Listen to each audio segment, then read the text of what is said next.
Alunos, professores e a todos que irão acompanhar a mais essa aula de Geografia. Eu sou o professor Antônio Russo, professor de Geografia de vocês, e nós vamos ter aí o tema da aula na tela para vocês. Então vamos acompanhar aí representações cartográficas e temáticas do mapa, parte 2, tá certo? Então é a continuação da parte 1 que nós tivemos aí, e vamos ver novamente aí a habilidade que nós vamos trabalhar hoje. A habilidade vai ser a habilidade 23 do 6º ano, analisar fenômenos a partir das variáveis visuais e das relações quantitativas de ordem e seletivas em diferentes representações cartográficas. Unidade temática, formas de representação e pensamento espacial. Objeto de conhecimento, fenômenos naturais e sociais representados de diferentes maneiras. Tá certo? Então, nós vamos dar uma continuidade à aula anterior, mas antes nós vamos passar um vídeo, que é uma série aí falando aí sobre os satélites, né? E aí vai falar sobre o satélite SCD1D1, tá certo? Então acompanhe, daqui a pouco a gente retorna.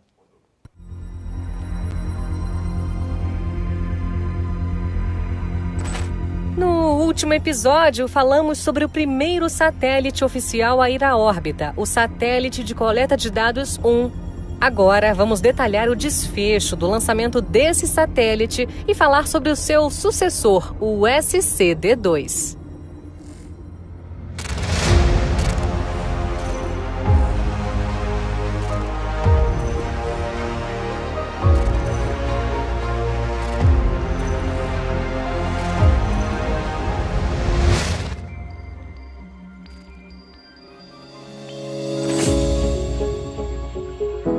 Com a dificuldade para o lançamento do SCD-1, o governo brasileiro tomou a decisão de lançar esse satélite por meio de um foguete americano contratado, o que desanimou a equipe responsável, já que a expectativa era de que o projeto fosse exclusivamente nacional.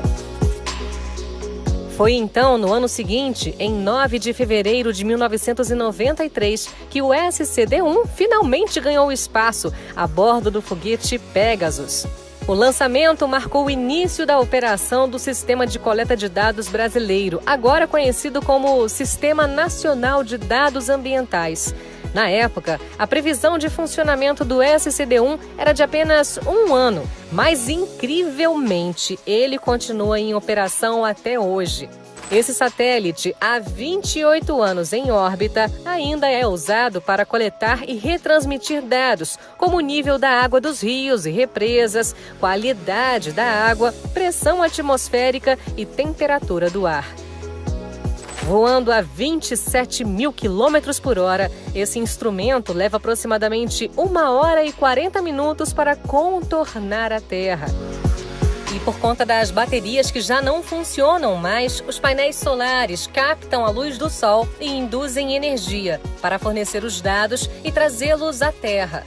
Para solucionar essa limitação, o SCD-2, segundo satélite fruto do programa MACB, já incorporava os painéis solares montados com tecnologia nacional para fazer uma cobertura contínua. O objetivo foi lançá-lo para compensar a ausência de cobertura do SCD-1. No dia de seu aniversário de 10 anos, em 2008, o SCD-2 completou 52.807 voltas ao redor da Terra. Em 10 anos, percorreu uma distância que corresponde a 3.112 viagens de ida e volta à Lua. É isso aí, então a gente vê aí como a importância do satélite aí no nosso dia a dia, inclusive, né, na nossa disciplina aqui de geografia, na qual ele transforma todas essas imagens em mapas, né, tanto as imagens de satélites de diversos, né, conteúdos que são aplicados. Então, esse SCD-1, que já está há 28 anos em órbita, né, então bem acima dos padrões médios dos satélites, ele mostra, né, as imagens aqui do nosso país, né? Depois foi lançado o SC2, né, porque o SCD-1, com o passar do tempo, começa a ter as suas falhas, e o SCD-2 ele acaba, né, acrescentando essas informações que esse primeiro satélite que foi lançado ele não aparece. E lembrando que a fonte de energia é energia solar através lá dos seus painéis, tá certo? Vamos lá para a próxima imagem, que nós vamos ver aí que o IBGE também trabalha com essa questão aí, né, de operação de estações aí de GPS, né, que é o sistema de posicionamento global. Então aqui temos aí no mapa a Rede Brasileira de Monitoramento Contínuo, conhecida aí como RBMC. Ele opera, né, o IBGE, junto com 9 estações, né, compostas, né, portanto, uma ferramenta de suporte para esta tecnologia no Brasil e o principal elo de ligação com os sistemas de referências internacionais. E aí vocês observam no mapa, vocês vão ver o que estão lá circulando em azul, é as áreas onde esse sistema foca e acaba dando as informações, né? Então, os que estão em azul são sistemas já em operação, né? Os que estão em verde são operações aí que vão ser implementadas.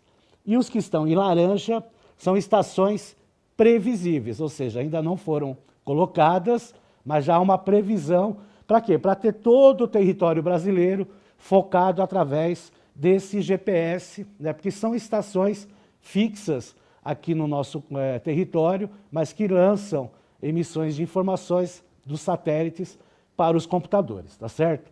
Vamos lá para a próxima tela, a gente vai ver aí uma imagem de satélite aí da Baía de Guanabara, no Rio de Janeiro, tá? Então essa informação, ela vem de imagens de satélites que depois são reportadas, né, para o computador e aí, logicamente, vai para os livros, vai para a imprensa e vai para todos os órgãos que podem utilizar, né? Então essas imagens, elas estão lá acessadas, você pode acessar na internet, você pode pegar em livros, e é interessante. Então, essas informações são importantes porque pode acompanhar aí um desmatamento, né, um incêndio nas florestas, principalmente em regiões longínquas.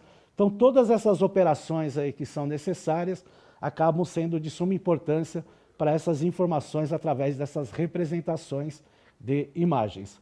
Vamos lá para a próxima tela. Aí a gente está vendo a base cartográfica também da Baía de Guanabara. Então, o que é uma base cartográfica? Ela vai mostrar no local e dar todas as informações necessárias desta região.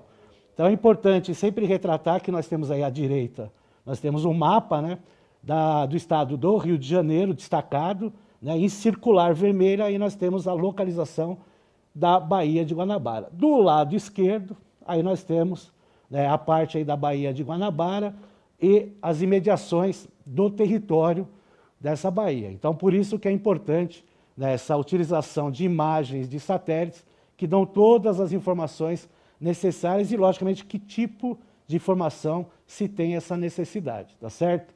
Vamos lá para a próxima tela, que a gente vai ver aí uma carta geológica, né? O que é uma carta geológica? Ela vai ver, né, ela vai passar as informações do que tem no subsolo, tá certo? E isso é importante, porque pode mostrar os recursos minerais que nós temos no local, então é importante para a economia, né? A questão aí também da construção civil, se o local pode ser acessível para construções de prédios, de casas, né? Até de pontes, de elevados, fazer estradas. Então, quando você tem aí uma carta geológica, né, você tem como, né, ter informações do subsolo do território, tá certo?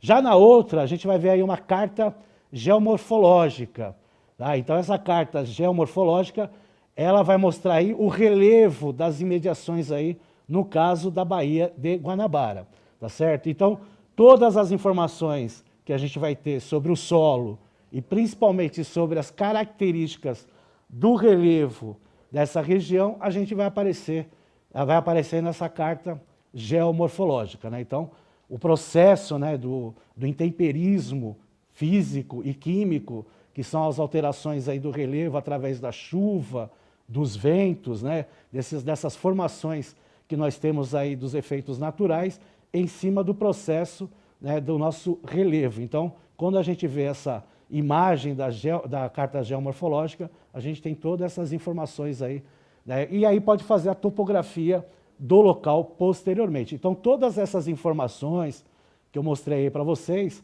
são informações vindas através de imagens de satélites. Então, é comum hoje, né, utilizarmos né, a feitura de mapas através desta leitura de imagens vindas de satélites.